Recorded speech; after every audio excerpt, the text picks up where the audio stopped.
Dernier réglage, il y aurait en fait quelques blocages politiques. Julien Gall.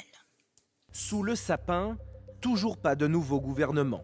Premier point de blocage, l'ancien ministre de l'Intérieur Gérald Darmanin convoite désormais le portefeuille des Affaires étrangères, une hypothèse qui serait soutenue par le président de la République, mais l'actuel patron du Quai d'Orsay, le modem Jean-Noël Barrot, souhaite conserver son poste et a les faveurs du Premier ministre. Autre élément qui coince, l'identité du futur locataire du ministère de l'économie. Pour l'heure, c'est le grand flou. L'ancien socialiste Pierre Moscovici a refusé Bercy, tout comme le LR Laurent Wauquiez, estimant ne pas avoir assez de garanties, refusant notamment toute augmentation d'impôts. François Bayrou souhaite un gouvernement composé de poids lourds politiques, mais les débauchages individuels sont difficiles. Tous ces équilibres qu'il doit réussir à obtenir entre ceux qui veulent bien y aller alors que ça a l'air d'être peut-être encore plus risqué en termes de longévité que d'aller chez Michel Barnier, plus les arbitrages pour un accord auprès d'Emmanuel Macron. Vient ensuite le cas Xavier Bertrand. Le président des Hauts-de-France n'a pas les faveurs du Rassemblement national qui s'opposerait par exemple fermement à son arrivée au ministère de la Justice, même si plusieurs membres du RN ont envoyé des signaux contradictoires ces derniers jours. Certains continuent de dire qu'ils n'ont rigoureusement aucune confiance dans Xavier Bertrand. Il y a eu d'autres personnalités qui ont dit qu'ils n'auraient pas admis Xavier Bertrand à Matignon, mais que Xavier Bertrand dans l'équipe du gouvernement, peut-être que ça pouvait le faire. En coulisses, les négociations restent ardues. Le gouvernement devrait être annoncé aujourd'hui. Le gouvernement Bayrou peut-il durer? Réponse avec Julien Gall. Le gouvernement désormais formé, François Bayrou doit tout faire pour éviter la censure.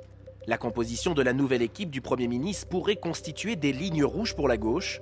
D'abord, le duo Bruno Retailleau à l'intérieur et Gérald Darmanin à la justice.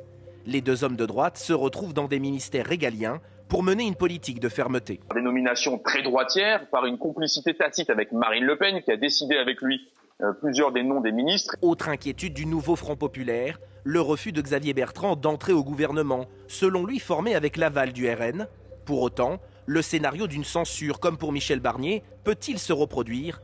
Pas forcément selon ce spécialiste. Tant le Rassemblement national que le Parti socialiste n'ont pas non plus intérêt à donner le sentiment dans l'opinion que dès qu'on n'est pas d'accord avec eux, qu'à ce moment-là, ils dégainent tout de suite la censure. De son côté, François Bayrou dit être persuadé que son gouvernement ne sera pas censuré. Je n'ai pas aimé la censure.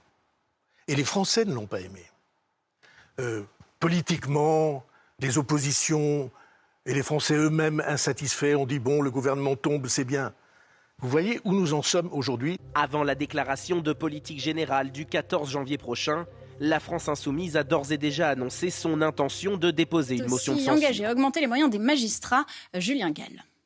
C'est une visite sur les chapeaux de roue. Au lendemain de sa nomination, Gérald Darmanin détaille son plan pour les prisons. Parmi les priorités du nouveau ministre de la Justice, améliorer les conditions de travail des agents pénitentiaires et renforcer leur sécurité, que les courtes peines soient mieux exécutées, ou encore de nouvelles places de prison.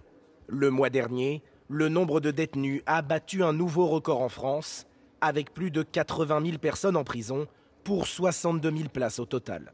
On doit pouvoir faire des choses beaucoup plus à taille humaine, un peu partout sur le territoire national, pour que lorsqu'il y a une peine qui est prononcée par des magistrats indépendants, elle soit exécutée dans les heures et dans les jours qui viennent. Pour l'Observatoire international des prisons, la détention ne doit pas être systématique. D'autres outils méritent d'être mis en avant. La réponse à la surpopulation carcérale ne viendra pas par la construction de nouvelles places de prison, mais par une réflexion sur les causes de cette surpopulation, qui sont en France la détention provisoire. Un quart de la population carcérale, ce sont des personnes qui sont en attente de jugement. Le nouveau garde des Sceaux affirme également que la justice est trop lente. Pour y remédier, il souhaite demander l'augmentation du budget et des effectifs de son ministère.